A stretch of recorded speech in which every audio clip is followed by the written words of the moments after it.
विद्यार्थी मित्रांनो, जसं आपल्याला माहीतच आहे, शासकीय विदर्भ ज्ञान विज्ञान संस्था ही महाराष्ट्रातली शासकीय सर्वात मोठी संस्था आहे. आणि नावलौकिकाप्रमाणेच जर आपण बघितलं, याच महाविद्यालयातून 12वीचे 2 विद्यार्थी जिल्ह्यामध्ये प्रथम आलेले आहेत.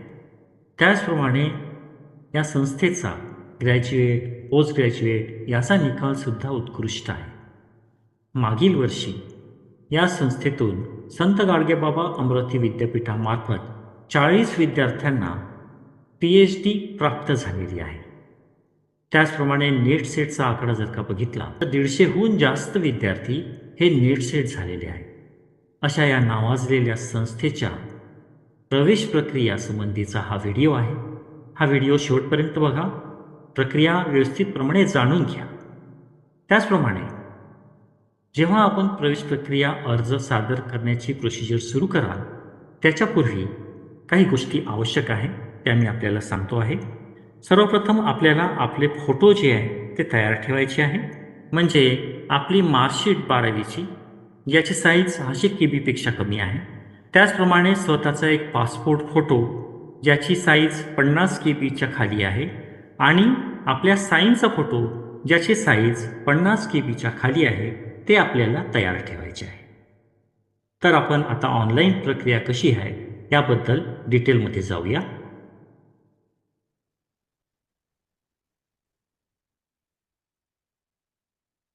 जसं आपल्याला माहिती आहे, NEPच्या अनुषंगाने अंडर ग्रॅज्युएटच्या ॲडमिशन ज्या आहेत त्या सुरू झालेल्या आहेत.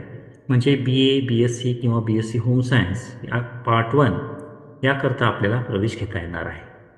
त्यासाठी म्हणून काय नेमकी प्रक्रिया आहे ते आपण जाणून घेऊया. सर्वप्रथम आपल्याला वेब ब्राउझर ओपन करायचे आहे. https://gvhadmission.org इथे हे टाईप करून आपल्याला एंटर मारायचे आहे. अशा प्रकारचं एक पेज आपल्यासमोर ओपन होणार आहे. यामध्ये सर्वप्रथम आपल्याला स्टुडंट सेक्शनला जायचे आहे. इथे आपल्याला 2 स्टेप दिसणार आहेत. स्टेप ए मध्ये स्टेप 1 मध्ये रजिस्ट्रेशन फॉर्म आणि स्टेप 2 मध्ये स्टुडंट लॉग इन. म्हणजे रजिस्ट्रेशन फॉर्ममध्ये आपल्याला एक नंबर अलॉट होईल, सोबतच आपण एक पासवर्ड क्रिएट करायचा आहे. नंतर मग हा जो आपला लॉग इन क्रिएट झाला आहे तो आणि पासवर्ड टाकून आपल्याला स्टुडंट लॉग इनमध्ये जायचं आहे. ही प्रोसिजर कशी आहे आपल्याला सांगतो आहे. सर्वप्रथम आपल्याला रजिस्ट्रेशन फॉर्मवर क्लिक करायचे आहे. नंतर ही जी माहिती आहे ही आपल्याला भरायची आहे. कशा प्रकारे भरायची आहे ते बघूयात आपण. सर्वप्रथम इथे आपल्याला फर्स्ट नेम टाकायचं आहे. मी माझं नाव टाकतो आहे. नंतर मिडल नेम,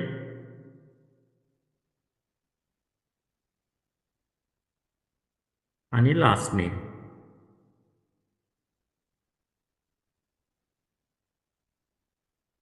त्यानंतर आपल्याला इथे मोबाईल नंबर टाकायचा आहे.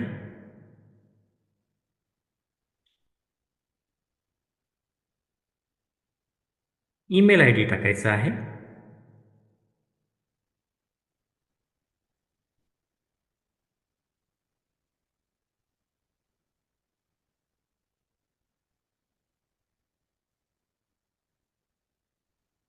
तर पासवर्ड आपल्याला इथे क्रिएट करायचा आहे. या पासवर्डमध्ये एक कॅपिटल वर्ड, नंबर्स आणि @ म्हणा किंवा अंडरस्कोर म्हणा असं काहीतरी चिन्ह आपल्याला टाकायचे आहे.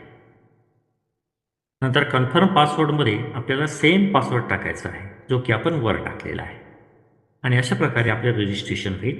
रजिस्ट्रेशन झाल्यानंतर आपल्याला जे पेज दिसेल ते असं दिसेल.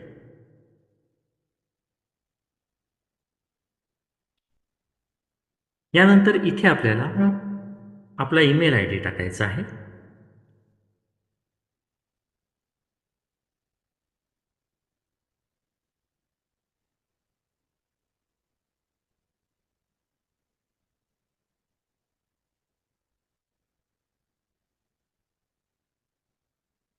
यानंतर इथे आय असेप्ट टर्म अँड कंडिशनवर क्लिक करायचे आहे आणि सबमिट हे बटन प्रेस करायचे आहे. अशा प्रकारे आपलं हे रजिस्ट्रेशन होणार आहे आणि इथे आपल्याला हा रजिस्ट्रेशन नंबर आणि पासवर्ड जो आहे तो नोट करून ठेवायचा आहे. एक तर आपण याचा स्क्रीनशॉट काढून ठेवू शकता किंवा याला प्रिंट काढून ठेवायचं आहे. त्यानंतर लॉग इन होण्याचे 2 इथे उपाय आहेत. एक तर इथून आपण डायरेक्ट लॉग इन होऊ शकता किंवा पहिल्या पेजवरून सुद्धा आपल्याला लॉग इन होता येईल, जी मी तुम्हाला स्टेप 2 सांगितलेली आहे. इथून जर का आपण लॉग इन केलं, बघा आता मी सगळ्यात पहिले हा रजिस्ट्रेशन नंबर जो आहे तो कॉपी करतो आहे. हा पासवर्ड आहे, हे लक्षात ठेवणं अत्यंत महत्त्वाचे आहे. इथे मी लॉग इन म्हटलेलं आहे आणि इथे रजिस्ट्रेशन नंबर जो आहे तो आपल्याला पेस्ट करायचा आहे. तो पासवर्ड इथे टाकायचा आहे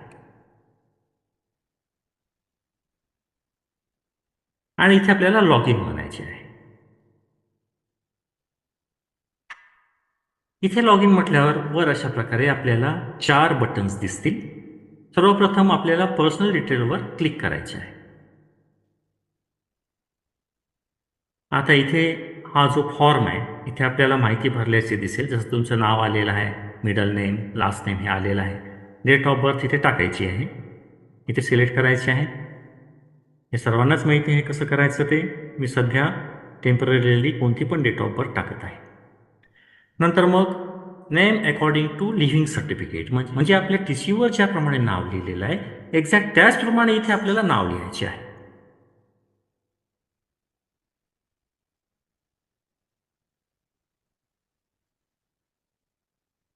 नंतर मग इथे रिलिजनमध्ये टिक करून आपल्याला आपलं जे रिलिजन आहे त्याला चेकआउट करायचं आहे. नंतर मग इथे जेंडर, इथे मोबाईल नंबर आपला आलेलाच आहे, ईमेल पण आलेला आहे. इथे कॅटेगरी जी असेल ती आपल्याला इथे क्लिक करायची आहे. नंतर इथे कास्ट आहे,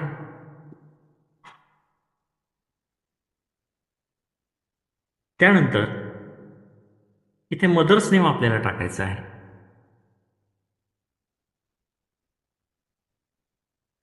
इथे गार्डियन मोबाईल नंबर टाकायचा आहे, म्हणजे वडिलांचा किंवा जे गार्डियन आपले पालक असतील त्यांचा नंबर आपल्याला इथे टाकायचा आहे. त्यानंतर इथे एनरोलमेंट नंबर हे ऑप्शनल आहे. ज्यांच्याकडे एनरोलमेंट आहे त्यांनी इथे टाकायचं आहे, ज्यांच्याकडे नाही त्यांनी काही भरलं नाही तरी चालेल. त्यानंतर लिव्हिंग सर्टिफिकेट डेट, म्हणजे आपल्या टी सीवर जी डेट असेल ती आपल्याला इथे टाकायचं आहे.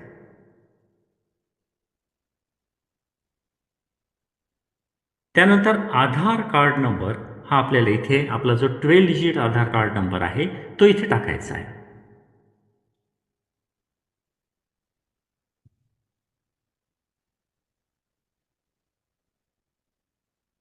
इथे करस्पॉन्डन्स ॲड्रेस, म्हणजे आपल्याला जे काही कम्युनिकेशन केलं जाईल ते ॲड्रेसवर केलं जाईल. इथे आपल्याला ॲड्रेस लिहायचा आहे. इथे पूर्ण ॲड्रेस लिहिणं आवश्यक आहे.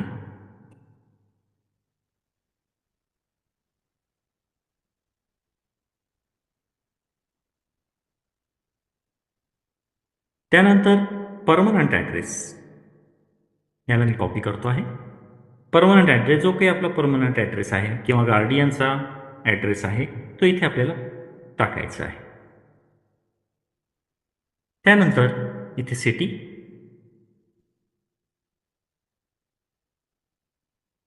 पिनकोड,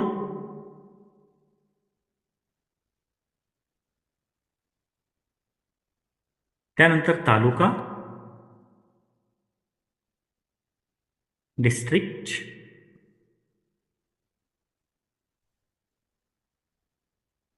नंतर वेदर फिजिकली हँडिकॅप इथे असल्यास येस करायची आहे, म्हणजे जे आरक्षण आहे त्यामध्ये आपल्याला कन्सिडर केलं जाईल.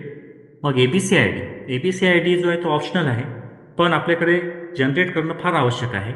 आपले आधार कार्ड जर का लिंक असेल तर आपण डिजिलॉकर मार्फत एबीसी आय डी क्रिएट करू शकता. जो एबीसी आय डी आहे तो टाकणे समोरच्या एज्युकेशनसाठी फार आवश्यक आहे. तेव्हा इथे आपल्याला एबीसी आय डी क्रिएट करायचं आहे डिजिलॉकरवरून. त्याचे व्हिडिओज आपल्याला यूट्यूबवर भरपूर मिळून जातील आणि नंतर मग जो कोणता एबीसी आय डी आपला जनरेट होईल तो इथे एबीसी आय डी आपल्याला टाकायचा आहे.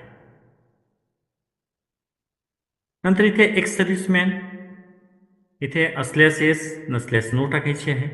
नंतर मग मायनॉरिटी, इथे आपल्याला प्रॉपर ऑप्शन चूज करायचे आहे आणि इथे सेव्ह म्हणायचे आहे. जेव्हा ही प्रोसिजर कंप्लीट होते तेव्हा बघा हा रेड जो होता हा आता ग्रीन झालेला आहे. मग आपल्याला इथे कोर्स डिटेलवर यायचे आहे. कोर्स डिटेलवर आल्यानंतर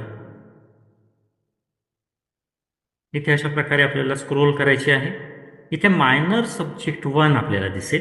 इथे एकूण 23 विषय दिलेले आहेत. या 23 विषयापैकी जो आपल्याला मायनर 1 घ्यायचा आहे तो आपल्याला सिलेक्ट करायचा आहे. तर युजली सायन्स फॅकल्टीवाल्यांनी सायन्स घेणे अपेक्षित आहे. त्याप्रमाणे मी बॉटनी मायनर 1 बॉटनी घेतो आहे. नंतर इथे मायनर 2 ते दुसरा विषय इथे मी केमिस्ट्री घेतो आहे. झाले मायनर 1 आणि मायनर 2 बघा इथे सिलेक्ट झाला आहे बॉटनी आणि केमिस्ट्री. त्यानंतर इथे जीई लिहिलेलं आहे. तर जीईमध्ये आपल्याला काय करायचं आहे की बॉटनी आणि केमिस्ट्री हे 2 विषय सोडून आपण इथे कोणताही विषय घेऊ शकतो. माझं असं सजेशन राहील की आपण जर का सायन्स फॅकल्टीचे असाल आणि मायनर 1 आणि मायनर 2 सायन्स घेतले असल्यास आपण इथे एखादा ह्युमॅनिटीजचा सब्जेक्ट सिलेक्ट करायला पाहिजे. फॉर एक्झाम्पल समजा मी इथे जॉग्रॉफी हा विषय घेतला. त्यानंतर इथे SEC आपल्याला निवडायचं आहे. तर जे आपण मायनर 1 आणि मायनर 2 सिलेक्ट केलेले आहे ते 2 विषय इथे येणार. त्यापैकी एक विषय जो आहे तो आपल्याला स्किल एन्हान्समेंट कोर्स म्हणजे एखादा विषय आपल्याला इथे निवडायचा आहे. फॉर एक्झाम्पल मी इथे समजा केमिस्ट्रीचा स्किल एन्हान्समेंट कोर्स जो आहे तो निवडलेला आहे. त्यानंतर AEC1 इथे इंग्लिश घेतलेलं आहे आणि AEC2 जो आहे या 5 विषयापैकी आपल्याला जो हवा विषय आहे तो आपण इथे घेऊ शकता. तर इथे मी संस्कृत घेतला. त्यानंतर IKS मध्ये सुद्धा 4 ऑप्शन आहेत. या 4 ऑप्शनपैकी एखादा ऑप्शन आपल्याला चूज करायचा आहे आणि त्यानंतर आपल्याला सेव्ह अँड नेक्स्ट म्हणायचे आहे. जसं सेव्ह आणि नेक्स्ट म्हटलं हे बघा इथे हे रेड कलरचा होता तो आता इथे ग्रीन झालेला आहे. म्हणजे हे आपण प्रक्रिया बरोबर राबवलेली आहे. त्यानंतर प्रिव्हियस एज्युकेशन या टॅबवर आपल्याला क्लिक करायचे आहे आणि अशा प्रकारे खाली स्क्रोल करायचे आहे.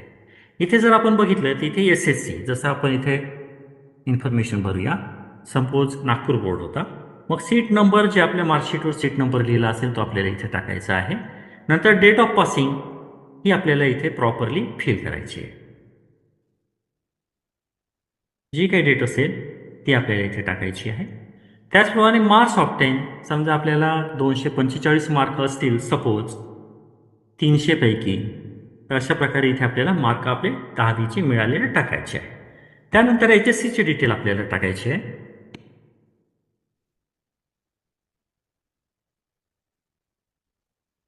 इथे सीट नंबर जो आपल्या मार्कशीटवर असेल तो.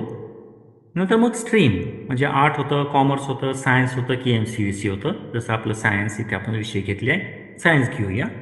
नंतर इथे डेट ऑफ पासिंग म्हणजे मार्कशीटवरची डेट असेल ती आपल्याला इथे टाकायची आहे. नंतर मार्क्स ऑफ 10 समजा 625 मार्क मिळालेत 700 पैकी. इथे पर्सेंटेज जे आहे ते आपोआप इथे कॅल्क्युलेट होणार आहे. त्यानंतर आपल्याला सेव्हवर क्लिक करायचे आहे. अशा प्रकारे हे बघा प्रिव्हियस एज्युकेशन जे आहे ते ग्रीन कलरचं झालेलं आहे. नंतर इथे आपल्याला फोटो अपलोडिंगवर यायचे आहे.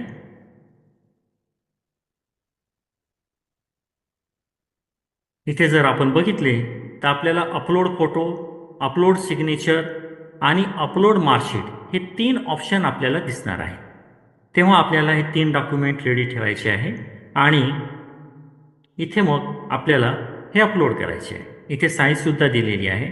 जसं आपला फोटो जो आहे त्याची साईज 50 KB असायला हवी. सिग्नेचरची साईज जी आहे ती सुद्धा 50 KB असायला हवी. त्यानंतर जे आपण मार्कशीट अपलोड करणार आहे त्याची साईजसुद्धा 600 KBच्या खाली असायला. तर हे तिन्ही आपण आता अपलोड करणार आहोत. तिन्ही गोष्टी तयार ठेवलेल्या आहे. सगळ्यात पहिले इथे फोटो अपलोड करतो आहे.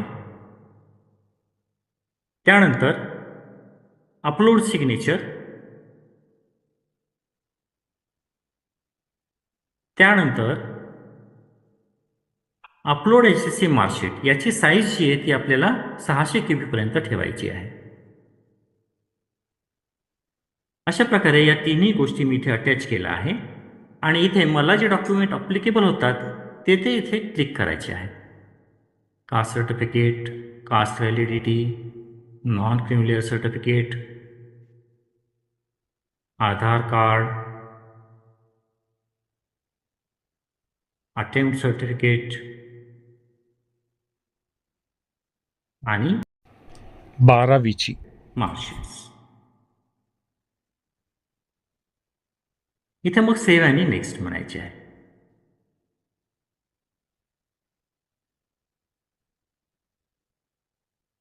यानंतर इथे click below for form preview असे लिहिलेले आहे. इथे आपल्याला क्लिक करायचे आहे. इथे जी काही इन्फॉर्मेशन आपण भरलेली आहे ती इन्फॉर्मेशन आपल्याला इथे दिसणार आहे. इथे पूर्णच्या पूर्ण माहिती आपल्याला व्यवस्थितरित्या तपासून घ्यायची आहे.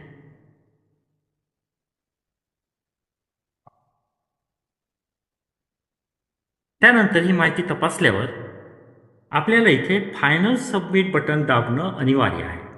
लक्षात घ्या, मेरिट लिस्टमध्ये नाव येण्यासाठी फायनल सबमिट बटन दाबणे अनिवार्य आहे. अशा प्रकारे आपल्याला फायनल सबमिटवर क्लिक केल्यावर हा मेसेज येणार आहे. Your process is successfully completed. आणि नंतर मग इथून आपल्याला हा जो अप्लिकेशन फॉर्म आहे याची प्रिंटआउट आपल्याला काढायची आहे. हा अशा प्रकारे आपला फॉर्म तयार होणार आहे. या फॉर्ममध्ये सगळीच्या सगळी माहिती आपल्याला तपासायची आहे आणि हा फॉर्म आपल्याला IQAC विभागात प्रोसेसिंग फीसह जमा करायचा आहे. या फॉर्मची हार्ड कॉपी तसेच याच्यासोबत आवश्यक असलेली कागदपत्रे जोडून हा फॉर्म प्रोसेसिंग फीसह आपल्याला IQAC विभागात आणून द्यायचा आहे.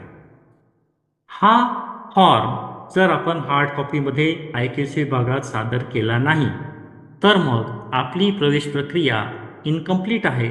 त्यामुळे हा फॉर्म जो आहे हार्ड कॉपी आणि सोबतच नेसेसरी झेरॉक्स कॉपीज या फॉर्मला जोडून आपल्याला ऑफिसमध्ये सादर करणे आवश्यक आहे.